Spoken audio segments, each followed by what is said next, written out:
1954 সালের পূর্বে একটা কথা প্রচলিত ছিল যে মানুষের বডি আমাদের বডি প্রিপেয়ার্ড না 4 মিনিটে 1 কিলোমিটার দৌড়ানো পসিবল না। মানে 1 কিলোমিটার যদি আমরা 4 মিনিটের কম সময়ে দৌড়াই তাহলে আমাদের হিউম্যান বডি কোলাপস করবে। এটা হচ্ছে 1954 সালে এটা ধরে নেওয়া হতো, 1954 সালে। তো মেডিকেল সায়েন্সে যেহেতু এটা প্রমাণিত ছিল যে 1954 সালের আগে যে মানুষ, আমি একটু কানেক্ট করেন যে 4 মিনিটের কম সময়ে 1 কিলোমিটার দৌড়ানো কোনোভাবেই পসিবল না। এই কথাটা সবাই বিশ্বাস করত, সারা পৃথিবীতে প্রত্যেকটা মানুষ বিশ্বাস করত।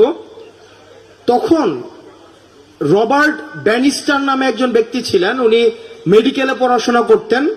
তো ওই ভদ্রলোক রবার্ট ব্যানিস্টার, ওই ভদ্রলোক উনি ভাবছেন যে যেহেতু মেডিকেল সায়েন্সে আছে, উনি এটাকে মানতে চাইতেন না, উনি মানতেন না। পরবর্তীতে উনি ট্রাই করেছেন এবং উনি প্রথম একমাত্র ব্যক্তি যে 4 মিনিটের কম সময়ে উনি হচ্ছে 1 কিলোমিটার দৌড় সম্পন্ন করতে পেরেছে।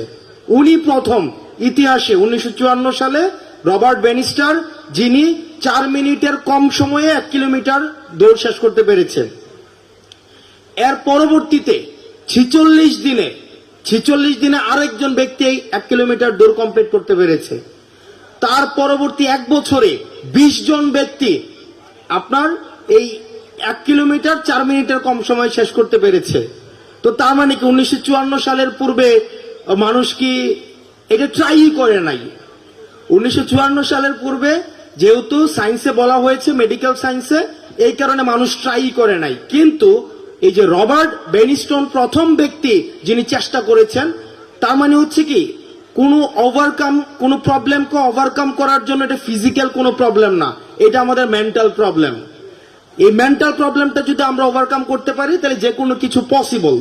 যেমন এই যে আজকের এই প্রোগ্রামটা আমাদের স্কুল 1918 সালে হয়েছে, এটা হচ্ছে 2025 সাল, 107 বছর হয়েছে। কিন্তু এই ধরনের প্রোগ্রাম কয়টা হয়েছে? কয়টা হয়েছে? এটা হচ্ছে প্রথমবারের মতো আজকে আমরা একসাথে হতে পেরেছি। সেটার জন্য আমরা সবাই একটা জোরে হাততালি দেই। আমরা প্রথমবারের মতো। তা আশা করি এই প্রোগ্রামটা আমরা বিশ্বাস করি প্রত্যেক বছর আমরা হচ্ছে কন্টিনিউ করতে পারবো, প্রত্যেক বছর। যেমন দেখেন, একটা ট্রেন যখন চলে এর সামনে যদি 5 ফিট প্রশস্ত একটা কাঠের একটা ইটের দেয়ালও আসে, পাথরের দেয়ালও আসে, একটা পাথরের দেয়ালও যদি আসে তাও কিন্তু সেটা ভেঙে ফেলতে পারে।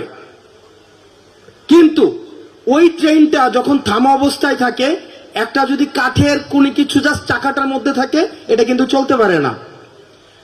ঠিক থামা অবস্থায় একটা যখন বাধা আসে তখন এটা চলতে পারে না, কিন্তু যখন চলা শুরু করে দেয় তখন আর এটাকে কোনো কিছু থামায় রাখতে পারে না। ঠিক একইভাবে আমরা যেহেতু আজকে চলা শুরু করেছি, আমাদেরকে আর কোনো কিছু থামায় রাখতে পারবে না। আমাদের এইখানে আমাদের 64 সালের ব্যাচের আমাদের বড় ভাইরা আছেন, যারা আমাদের আত্মীয়তা সম্পর্কে হয়তো দাদা, কিন্তু আজকে এই প্রোগ্রামের কারণে আমরা সবাইকে ভাই বলে সম্বোধন করছি। কেউ আমার চাচা, তিনিও আমার ভাই, কেউ আমার খালু, তিনিও আমার ভাই, কেউ আমার হচ্ছে আসলেই ভাই, তিনিও আমার ভাই।